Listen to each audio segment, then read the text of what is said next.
Hey, welcome back. Welcome back to this edition of the Pest Geek Podcast. I am Frank the Pest Geek.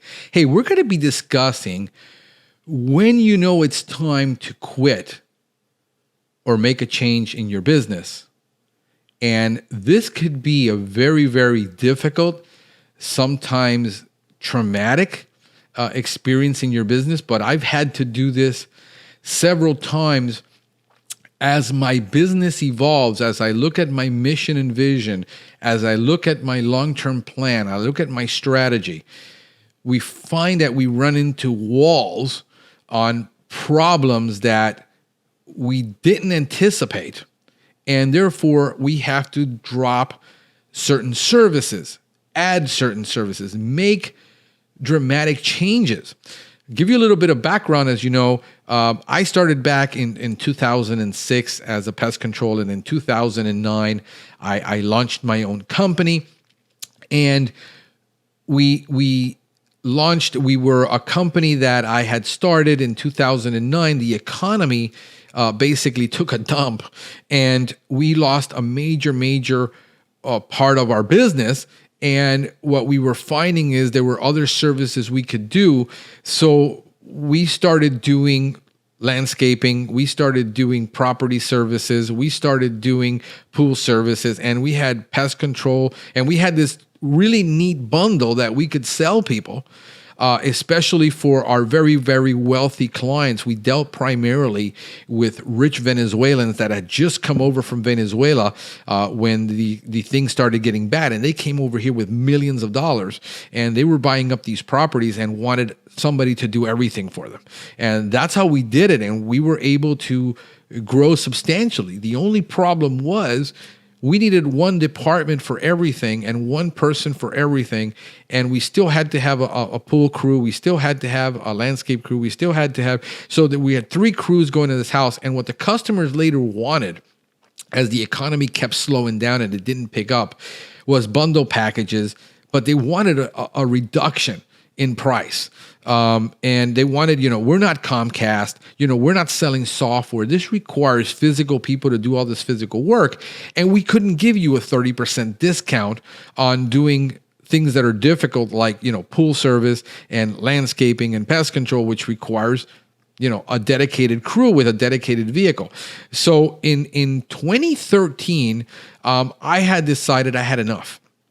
And I had to make a very difficult decision to dump literally half of my business and sell off the equipment, all that, and start fresh with just the pest control, because by then the economy had picked up. I wanted to do a rebrand because for 9 years prior to that, I had been doing testing and research and doing organics and doing natural in the landscapes and doing eco-friendly pest control. But we were 95% lawn and ornamental. That was my business. And I wanted to get into GHP and start an eco-friendly company that provided eco-friendly pest control for residential service. And we were about 5% commercial, 95% lawn and ornamental. And during that time, I had been doing bee service, bee removal, and I had been doing some wildlife removal, and I was doing bed bug service and stuff that was just really labor intense, which was only really about 1% of our business. So we had equipment for bee service that we didn't really do. And I decided I needed to stop unloading. So I started unloading things that weren't really profitable, and we weren't really making money, like wildlife. We weren't getting that many calls, though we were prepared to do it. So we dumped bee service. We dumped we still did bed bug, and it was a nightmare, because what you got to understand about our economy here in South Florida is that we are primarily 50% rental market, which makes it extremely hard for people to spend $1,000 or $2,000, and the landlords don't want to pay for this. So they're having to pay for this out of their own pocket, which gave way to a lot of cheap companies coming in and doing $65 bed bug services monthly. And they would have bed bugs forever, but they were still getting sprayed. And And we couldn't compete with that. Nobody's been able to really set up yet. I've been talking to franchise guys that do heat services. They've never been able to sell one in South Florida. So a lot of things happen when I talk to people about how difficult South Florida is, despite of the tourism and the excitement of all the money that's down here. A lot of it is investment money. Not a whole lot of people who actually, rental properties. So they buy these properties, they buy them up, and then they're renting them because they realize it's a big rental market. It's very expensive to live here.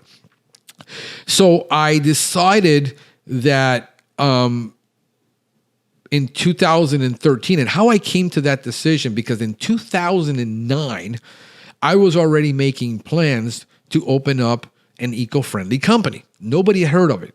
Why did that ever come into my head? And I ever decided I'm going to open up an eco-friendly company, because I realized that was the future. Well, you got to go back all the way to 2006. This is a very neat story. You go back to 2006 when I first started, and I started in May. I remember it was May 1st of 2006 that I started in the pest control, and I took my first CEU classes in December of 2006. Okay. And I was in primarily lawn and ornamental. This is what I was doing. We were using products like Acephate, Saigon 7, Dilox, Mancocept, Atrazine 2020. And we were mixing sometimes 2 and 3 products in a tank and spraying these out. And I get to this first thing, and I'm hearing all about this thing called acetylcholinesterase inhibition. I'm like, what the hell is this? And they start talking about if you're using like products like 7, Carbaryl, and you're using carbamates, and you're using organophosphates, you got to get tested every year. Well, 100% of what I was using was pretty much carbamates and acetates. And I'm like, I'm a former cancer survivor. Do I even really want to be in this business? And I started doing a ton of research on what could be done to reduce my exposure to these chemicals. And basically by 6 months later, I had changed out all those products and went to all new modern products. The problem was these things were extremely cheap. I had to change how we were charging. The company was charging $35 a yard to $45 a yard monthly because they were using all these products. And what I started doing research is where we can go to bi-monthly, double the price, change out the products to more modern products that last longer, that are less exposure to me. And that was a big sell, and I went ahead and did it. And because that's who I am. I make changes. It's much easier for me to apologize than to ask permission. In this company, the owner was 70 years old. He was pretty much done. He had 3 technicians. He was doing dollar apartment buildings and making $500 a day for himself. And he pretty much was done and wasn't caring about this. And we knew that I was going to get through this and start up my own company. So I take this course, and we're going through all this, but at the end, this little skinny old guy, which was really funny because he was wearing a bolo tie, and he had a New York accent, which I thought was hysterical. And turns out that this guy was the name Austin Frischman. And his talk was bringing out the future of pest control and how the future of pest control was going to be green, and how people were not going to want all these chemicals in their home. Well, heck, I didn't want to be around them. And he started talking about this, and everybody's chuckling, everybody's shaking their heads. And I look around at all these old guys that are tired, and I'm 30-something years old, and I'm thinking, oh my God, nobody cares for this green thing. And here's this guy who's accredited, and I didn't know much about him. Then I really found out the guy is a freaking genius. And he's talking about all this, and nobody's interested. There's a niche that I can start my business with, which I was planning to start my own business. Here was the problem. Organics, organic soaps, organic products, organic produce was just starting to get into the marketplace. And when I read everybody wants organic and everybody wants it, and 50% of people say they want it, and I started reading all these news reports, and I said, but man, that stuff is expensive. How many people are actually buying? So I pulled up I think, I don't remember if it was Reuters or if it was one of these survey companies, and they were doing national surveys of how many people were actually buying organic services. And it turned out that really 50% wanted it, but only if it didn't cost more. So everybody wanted it as long as it didn't cost more. The reality was that only 4% of people were actually buying these products. When they were coming into the marketplace. And I said, there's no way that I can start an eco-friendly business, Go Organics, and start this and do all this with a 4% market share. It isn't going to happen. Come in 2009, it was still around 2 to 4%. Nobody was going to do this. I'm making plans. I'm saying I want to go through franchising, and I'm writing up all these plans and doing all the research. I mean, I had a stack of about contracts that I was reading through, franchise contracts, to understand the legal part. And literally it was that thick. I had it on my desk, and I read through probably about 2,000-3,000 pages of contracts. So I already had made major changes. By the time I started my company, we were using all modern products. We weren't, but I started in 2009. Market takes a dump. I started adding all these other services to survive. And landscapers are doing illegal pest control. They're doing it for their clients. Clients are dropping. I said, no, they're going to do it for half price of what you're charging. I'm competing with all this. And by 2013, 2012, I am 4 trucks, 4 different crews. People are turning over constantly because you can't keep people in that environment. People are wanting to get paid cash. We couldn't make it. I'm running crews, and I'm thinking I'm exhausted. I'm working 70 hours a week, and I made only $10,000 more than I made the year before, and then the year before that. And I said I need a major change. By that time, I do the research again and find, hey, 13% market share. Now everybody's accepting this. When you understand the diffusion of innovation, you understand that the early adopters have already paved the way, and it's starting to become with people that are more accepting because the prices have gone down. Still, I've been doing now research on this and testing and I had been able to get it into ornamentals, and we were getting really good at doing organics. We got into what is known as IPM for landscapes because there wasn't a way. So I had found out how to reduce the chemical usage to about 66% and the water that we use to about 90%, where we didn't need big trucks. We could do it with small equipment. We do it with a lot less chemical. We educate the customer. We only apply herbicides and fungicides when there's an actual problem. And if we manage the water and showed the customer how to get the cultural practice right, we got a major reduction in pesticide where we didn't have to use a lot of it. We used like 5% herbicides.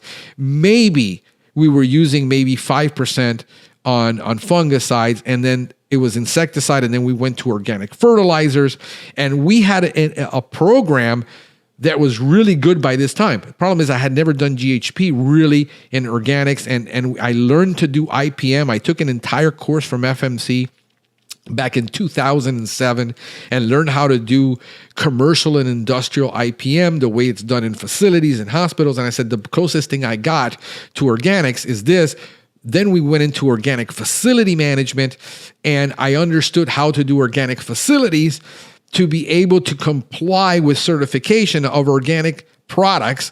And I said, this is the best thing we have. So what we did is we brought an organic facilities management mentality to where it included a ton of exclusion and doing repairs and sealing and caulking and educating the customer on not putting any pesticides in the home, using borate products exclusively inside the home, using only baits. And I already had an entire system. Hard part was I got to dump half my business to make this thing happen because I can't move forward. All of this is taking up so much of my time.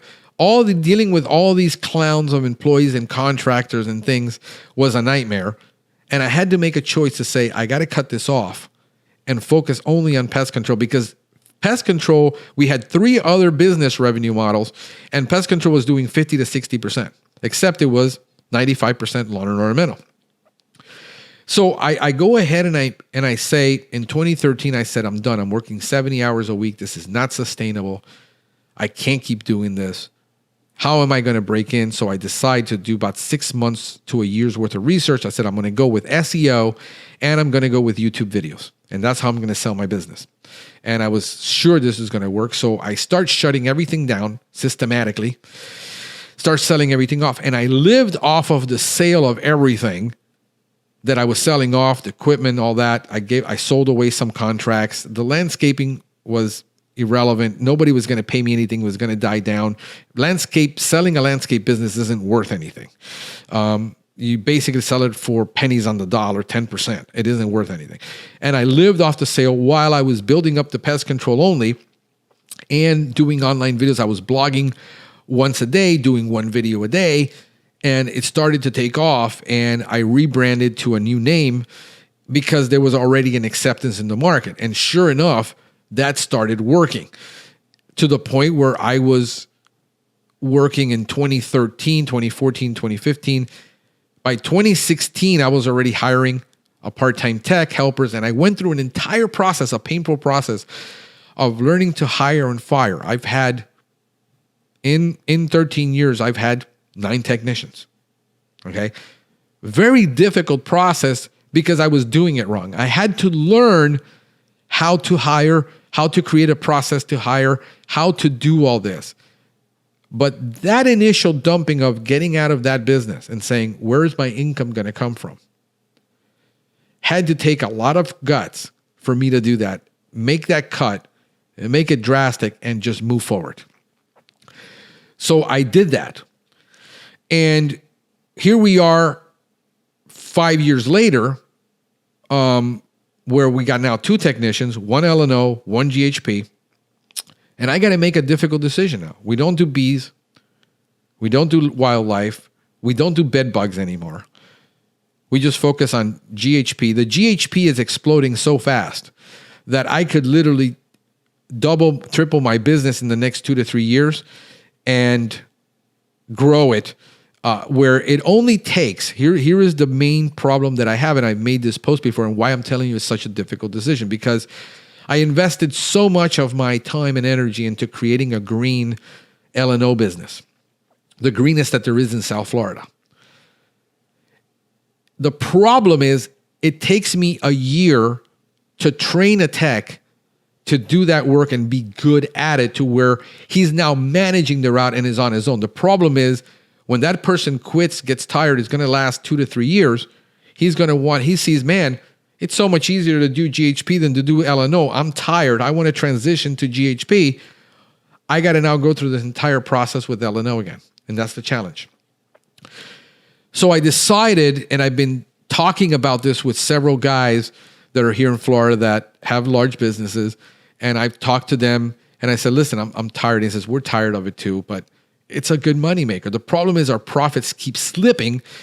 The customers are so demanding because these are doctors, lawyers, these are millionaires and billionaires buying these services because they're so expensive, but they're also so demanding.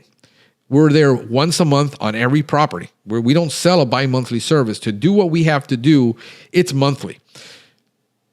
If it rains, we're set back. It's just a huge challenge where we don't have the challenges. The profits are slipping, plus the issue of hiring in South Florida, people that want to be out in the sun, that love plants, that have some type of science understanding, that are going to learn to identify 150 weeds, deal with a dozen fungal diseases, understanding 150 plants that they need to learn and become familiar whether that plant has a disease, does it have a deficiency, does it have an insect problem, dealing with about 6 to 7 insects.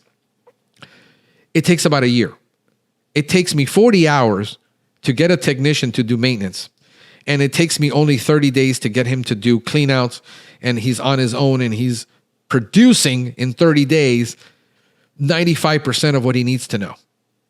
80% within 40 hours. Compared to lawn and ornamental, which takes me about 90 days for the basics before I can leave him on his own to just spray and do stuff. And then takes a whole year for him to go through all the seasons and know the issues with the agronomy, the issues with water, the issues we have to deal with cold temperatures, the issues with high temperatures. And by that time, he's fried already because he's working 8 to 10 hours in the heat. And nobody can handle that. Lifting bags, hoses, being out in that temperature all freaking day, sometimes for 3 to 4 hours on one property. And I've been tossing this idea for the last 2 years. It's not sustainable for us as a little company where I can grow GHP with 15 to 20% more profit margin. No complaints. We're at 1 to 5%. The reason we don't get any callbacks in lawn and ornamentals because we have automatic follow-ups. If the tech sees a problem with a fungus or disease, he has to go back in 2 weeks and inspect that. So we're being proactive so we don't get any callbacks. Customers don't complain, but it's extremely, really expensive to maintain that system where we have 20% less profit margin. You have to pay them more. The products are continually rising in L&O, like fertilizers. And I've decided finally this last week that I am going to get out of the L&O business. And most people say, well, geez, you're going to lose all that money. When are you going to sell it off? And I said, well, it's going to be a transitional phase because it's my baby. But as a business owner, I can't fall in love with anything that isn't loving me back. As a business owner, I got to think of the health of the company, not personally what I would want. My mission and vision is still to be the most eco-friendly company that we can be. We're greener already than the majority of our competitors. We're there. We have a system, a protocol, policy, procedure, SOPs that are pretty much 98 to 99% with GHP. We don't have that with NLO. We're about, at best, we're 80%. Much easier to train, higher profit margins. Our average GHP service is 15 minutes. We charge an average of about $85 every 2 months. Our average lawn is about $120, and we're there for 45 minutes to an hour on an average property. You see where there's a huge difference. Plus, there's about a 13% cost of goods with lawn and ornamental. There is only a 3% to 6% cost of goods. On average, on chemical, it's 3% for GHP. We do it in a $20,000 truck where we're going to need to now go up to a $50,000 truck with L&O. We're competing with companies in our marketplace with our giant that are trying to get market share and selling lawn and ornamental for $49. So trying to get more market share is going to be very tough. So I'm at the point now where I said, if I keep going any longer, the margins will keep slipping, we'll keep suffering, we'll go through this. It might as well cut it off now. So what we decided to do, or I decided to do, is we're not going to add on any more L&O customers. We're stopping that. We're going to focus on only adding GHP customer. Now with GHP, we can still do lawn spray for fleas and ticks. We can do mosquito. That is not L&O. And a lot of places, lawn and ornamental is that. For us, it isn't. That's under GHP. We have a 100% natural program for flea and tick. We have a natural program for mosquito. We have a natural program for rodent control. We're set. We have 5 revenue models for GHP, and we're going to keep only part of lawn and ornamental, which is shrub treatments, because we do systemic shrub treatments. That's a big money maker for us, but it doesn't require a ton of training. We don't deal with diseases in those plants anyway, and we don't have to deal with nutritional problems. So we're keeping that portion. We're also going to keep palm treatments because that's big for us. But we're getting rid of the lawn part of dealing with weeds and diseases and plants, and a customer that installs 50 plants in a landscape, and they're all these little plants that we have to micromanage for them. And they want to see them all perfect all year long, and that is just exhausting. So we're switching that model and getting rid of the need for larger vehicles that cost, and let it naturally just dissolve over the next 2 to 3 years, where if customers drop off, we don't replace them. We're just replacing with more GHP. And eventually that tech also does GHP because he's already on these properties. It's easy to do from 2 vehicles. We've done it. And that's it. That's going to be to get out of and transition and to be known really as an eco-friendly company, because I feel sometimes like a fraud where we can't really be green the way we are in GHP, and the customer, you still have to put the herbicide, you still have to put the fungicide. What we've done is radical reduction, but we're still not as green as I would want it to be. And ideally, and being an idealist, I can't do it. So this is why I am making this difficult decision in my business, and to explain to you that when you're growing, you're going to find out things that as you grow that, hey, the way you thought and the way you thought this was going to go isn't the real way it's going to need to go. And you have to make those hard decisions to drop certain services that you no longer provide for your clients and maybe send it to a specialist. So I've got a guy that does my termites that I just recommend him. I don't do termites. I don't deal with it. I just say, look, you need to call him and he can handle that for you. And I get, a referral bonus for that. I got a guy that does bee service that I do the same thing. This is his specialty. And I just refer the client to them. And what I'll have to do now is just say, listen, we don't do it. I recommend this company that does pretty much what we do. They do a really good job. And make some friends. And that's what I do. So that's the whole thing, to be able to move in the direction that I see that I want to move, be able to be the company that I want to be able to have a business model that is profitable, but also easily duplicatable for us. And the reason it's easily duplicatable, why isn't everybody doing it? The reason is you have to change your mindset. Anybody can do what we do. The problem is people can't change the mindset, and they don't have the concept of building brand. I am about building brand, not building transactions. The transactions will come because of the brand promise, and our integrity in that segment. And I want to recommend for you, I got a bunch of books that helped me to do this when I was making all these decisions. And where did my books go? But books like The E-Myth was huge for me in helping me change my mind from a single operator to creating systems. Clockworks is another great book. Good to Great, about how I have to get the right people on the bus, get systems in place, and create all SOPs to do this. Another one was Scaling Up, and how to scale up a business. Those have been, Traction was another great book. That if you're wanting to scale your business, I highly recommend that you read these books, because they're going to really, really, really, really help you in understanding that you need to create systems, that you need to create protocols, SOPs. You need to make a simple system that is easily duplicatable. Anybody can create a McDonald's. Anybody can create a Subway. People don't understand systems and duplication. And we have a system now that, like I said, we get control for clients. We got a 98, 99% success rate within 2 services for 90-something% of what we do. We do it in the most eco-friendly manner. We're organic compliant. We have natural services too. And we can do this now.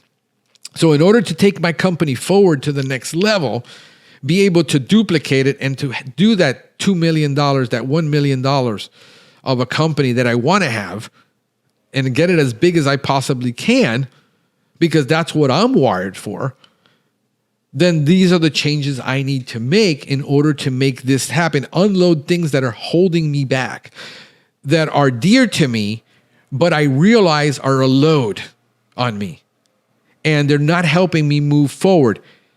In the future, in the next 5 to 6 years, when we have the products available, I already have the knowledge and the technology, we could possibly start a green lawn care business, maybe separate from our brand, and create that brand separately to keep the two separated in two companies.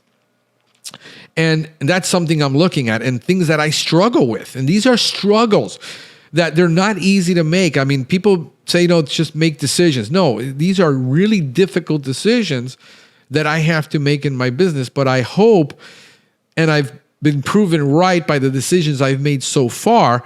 I know where I made my mistakes in the past. I know where I'm weak. I know where I'm not really good at. And focus on my strengths, focus on the things that I know how to do well.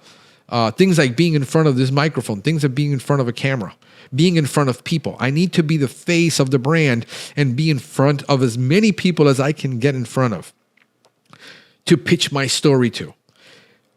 The podcast has been about pest control and about techniques and products.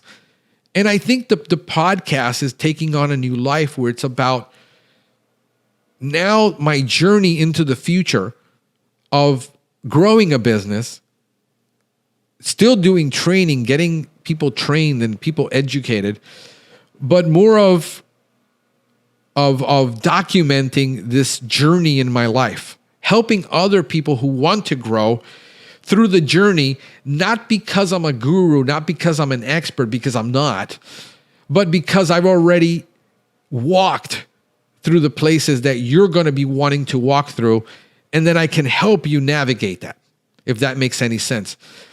So I know how to get from here to here. I can help you from here to here, and then I'm going to learn how to do it from here to here, and then help the next phase up. So this is where we're going. This is what I'm challenged with. This is the struggles, the pain that is involved in growing a business. But once you go through it, you figure it out that, hey, looking back, it's probably the best decision I've ever made, even though it was very painful at the time. I hope that makes sense for you. Hey, guys, do me a favor. If this has been helpful to you, hey, would you subscribe to the channel below? Give it a like.